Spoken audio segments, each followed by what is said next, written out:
You know that feeling when you're trying to parallel park, cars are backing up behind you, traffic's beeping, your kid's in the back asking, "Dad, why do turtles live so long?" I like turtles. And you instinctively turn down the music as if that's going to magically make things easier. Well, that was your brain hitting maximum capacity. And today, we're diving into how we actually measure that mental mayhem, the cognitive load. We'll explore some old school methods, the kind with oddly aggressive sounding acronyms like SWOT, SWORD, and MACE. Then we'll also check out the all-stars still used today, from the trusty NASA forms to high-tech brainwave gadgets. Buckle up, everyone.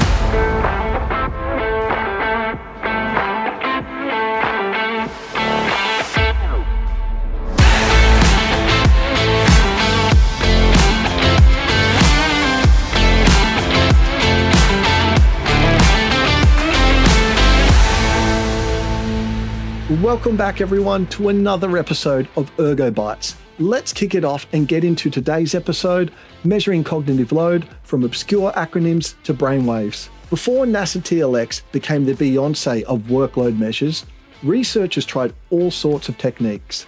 Here are a few that had their 15 minutes of fame. First, let's kick off with SWOT, the Subjective Workload Assessment Technique, not to be confused with the Police Special Forces type. FBI, open up!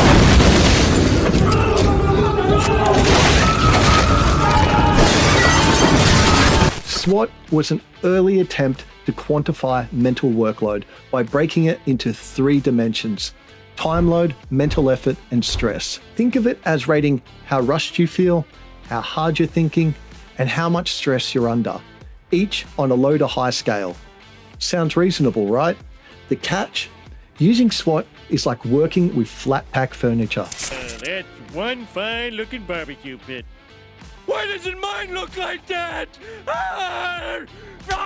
Operators had to sort 27 cards describing workload scenarios to calibrate a personalized scale. Only then could they rate tasks by choosing one of 3 levels on each dimension and combining them into an overall score. It did provide a nicely tailored measure, but at the cost of time and sanity. Just stop doing it. You're going to drive me crazy. Plus, researchers found SWOT can be obviously disruptive if used mid-task. Just imagine a fighter pilot pausing to fill out mini surveys mid-flight. This is not a good idea. In short, SWOT demanded an advanced user with patience and a computer program on hand, and SWOT mainly popped up in military and aviation studies. It was a cool idea bogged down by complexity, hence why the world moved on. Pro-SWOT, projective SWOT. If SWOT itself wasn't obscure enough, enter Pro-SWOT. Essentially SWOT for future scenarios. Instead of measuring a person's workload during a task, Pro-SWOT has experts predict workload for tasks still on the drawing board. Challenge accepted. Pro-SWOT let them apply SWOT ratings to descriptions of hypothetical tasks to indicate workload before a system even existed. Its intended domain was often defense and aerospace design. The skill level required? Definitely advanced. You needed deep domain knowledge and some SWOT savvy. Why it isn't mainstream? Well, it's hard enough to get people to rate workload for real tasks. Asking for reliable predictions of unexperienced scenarios is a big ask. Pro-SWOT remains a quirky footnote, useful in theory, but limited by the garbage in, garbage out of expert guesses.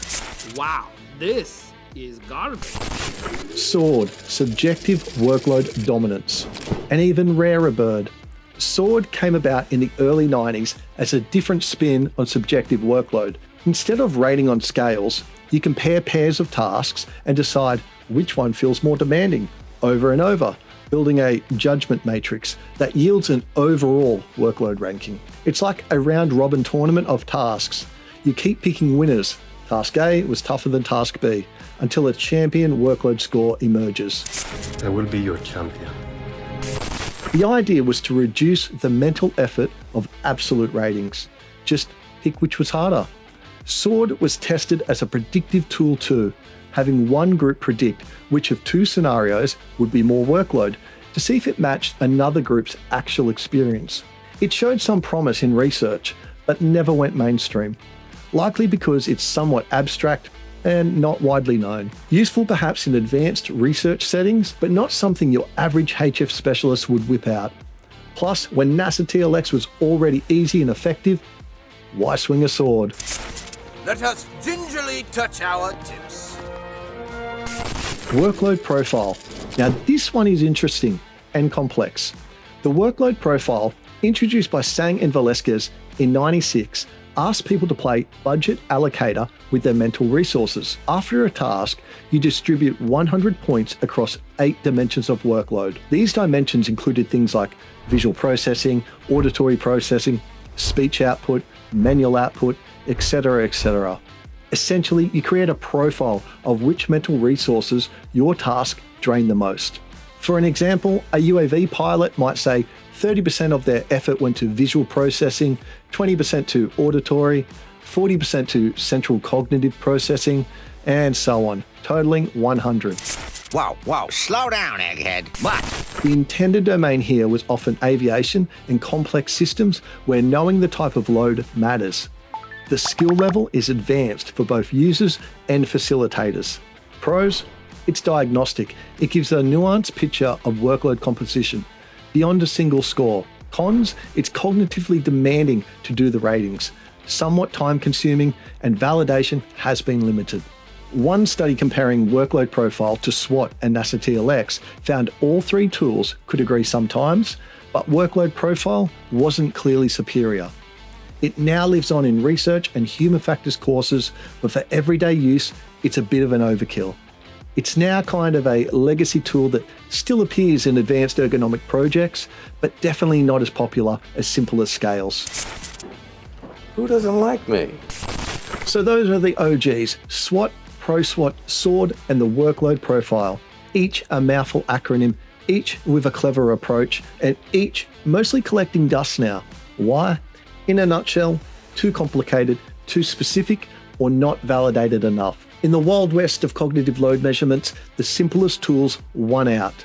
Speaking of which, let's talk about the MVPs that survived the battle and are used still today. If you've ever read a human factors study, you've heard of the NASA TLX. The NASA Task Load Index is a staple of subjective workload measurement, a multidimensional questionnaire that has basically become the gold standard. You wouldn't expect anything less from something carrying the NASA name.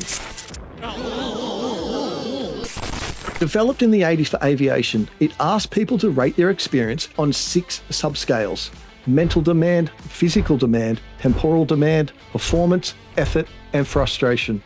After a task, you give ratings using a 7-point Likert scale. What did you say?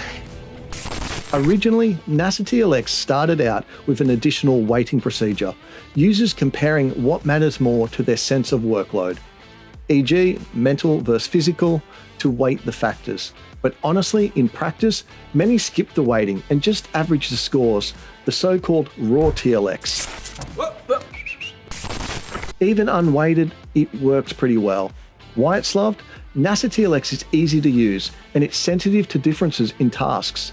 For over 20 plus years, it's proven to reliably reflect changes in workload in all kinds of settings, way beyond its aviation origins.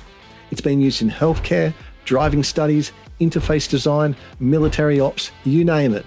It's also been translated into dozens of languages and validated internationally. In short, it's the entry-level workload tool that even experts continue to trust. Well, Dick, here's the deal. I'm the best there is, plain and simple. I mean, I wake up in the morning, I piss excellence. Pros, quick and cheap, multi-dimensional, so you get a profile and an overall score. Also, there's tons of reference data and studies, so it's well validated. Another plus, it's subjective, capturing the human side. Sometimes people feel overloaded, even if objective performance looks fine, and TLX nails that aspect. Cons, it's subjective, so results can be biased or inconsistent. Mood, personality, or how the question is framed might sway ratings. It also requires people to self-assess after the task, which might be hard if they already forgot the feeling at peak moments, or if they mix the experience with outcome. Say like, if they performed poorly, they might rate everything as harder. In terms of complexity, TLX is entry level. The only barrier could be the waiting process, but many skip it, and if you don't skip it, it's still just a series of A versus B comparisons that most people handle fine. On the objective side of things, say hello to the Detection Response Task, DRT. This one is a personal favourite because it's not a questionnaire, it's more of a mini game you do during the main task to measure spare attention. Like picture this, you're driving along and every few seconds a small light flashes, or you feel a gentle vibration on your fingertip. Your job is to press a button as fast as you can when you notice. That's the DRT in action.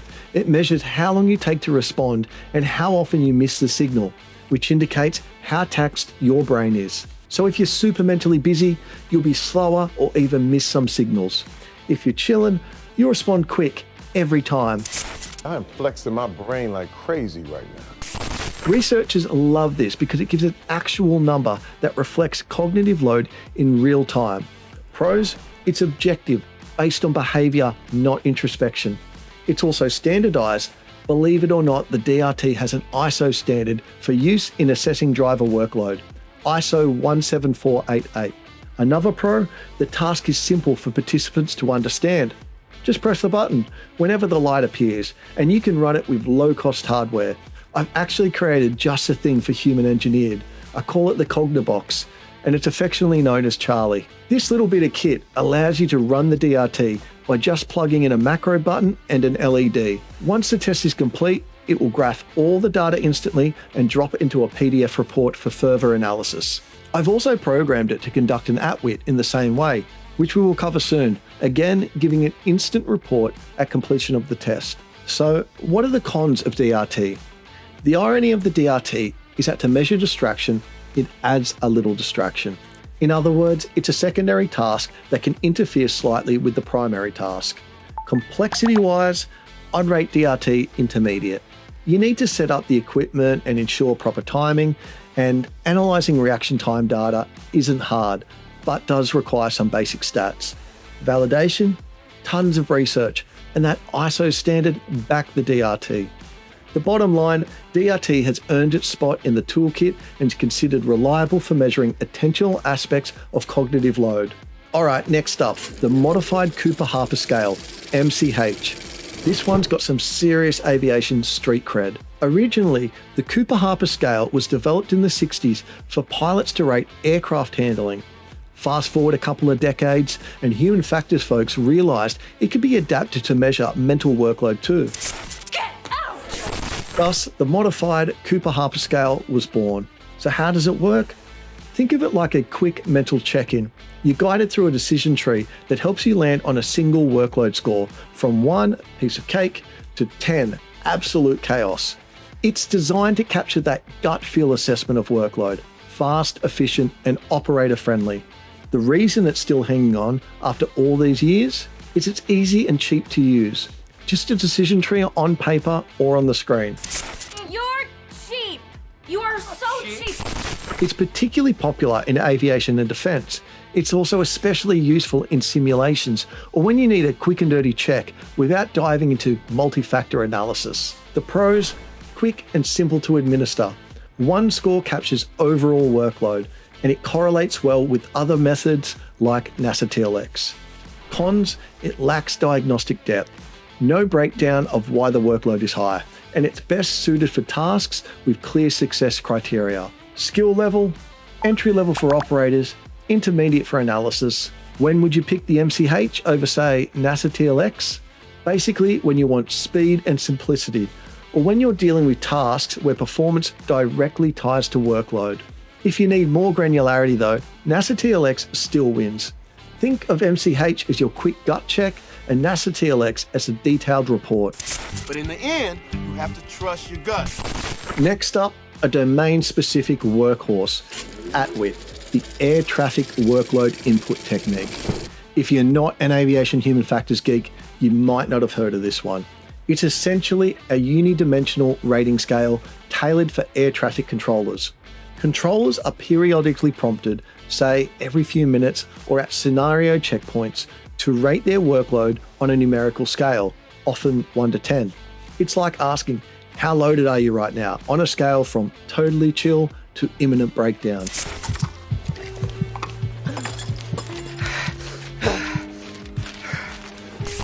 Originally, Atwit used a 10-point scale.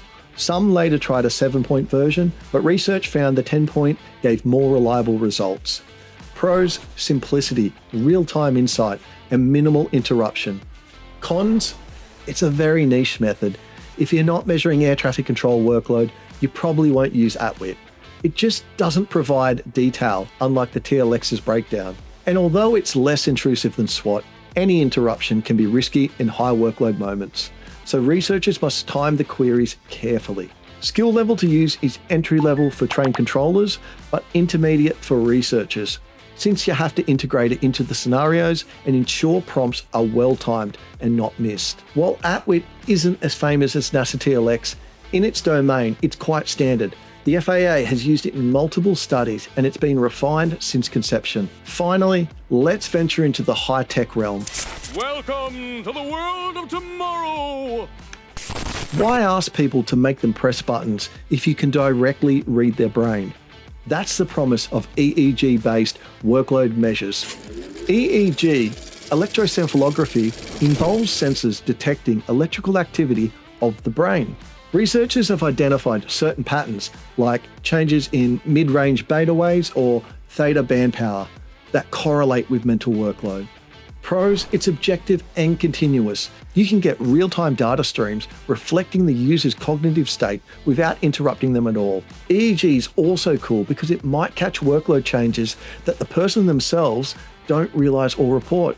Cons: where to begin? EEG workload measurement is still an evolving science. The brain is noisy. Signals can be fickle. A bit of muscle tension or eye movement can swamp the readings. As for skill, using EEG for workload is definitely advanced. You need a skilled operator or engineer for setup and analysis. Validation, it's still ongoing. In 2024, a study noted that the field still lacks comprehensive understanding of how exactly brain signals map to workload, and big data sets are needed to train reliable models. So, we've got subjective surveys, secondary tasks, special single-use scales, and sci-fi brain scanners, each with their own trade-offs. If you're measuring cognitive load in 2025, you might actually combine methods to get a fuller picture. For example, use a NASA TLX at the end of a session and run a DRT during critical phases. The trend today is towards multimodal assessment because cognitive load is complex and one measure rarely tells the whole story. This aims to give practitioners both the hard numbers and the human perspective in one go. At the end of the day, measuring cognitive load is all about understanding the human experience in complex systems. Whether it's a simple checklist or a brainwave algorithm, the goal is to keep our mental workload in that sweet spot. Not too low, bored out of our skull, and not too high, brain blue screen of death. The legacy methods taught us a lot, mainly what not to do. And today's methods give us practical, if imperfect, ways to gauge that invisible brain strain. Perhaps one day, thanks to integrated solutions, we'll measure cognitive load as easily as heart rate. Until then, keep your workloads balanced, your acronyms in check, and most importantly, keep the focus human. I'm Nick Pearsall, and this is ErgoBytes.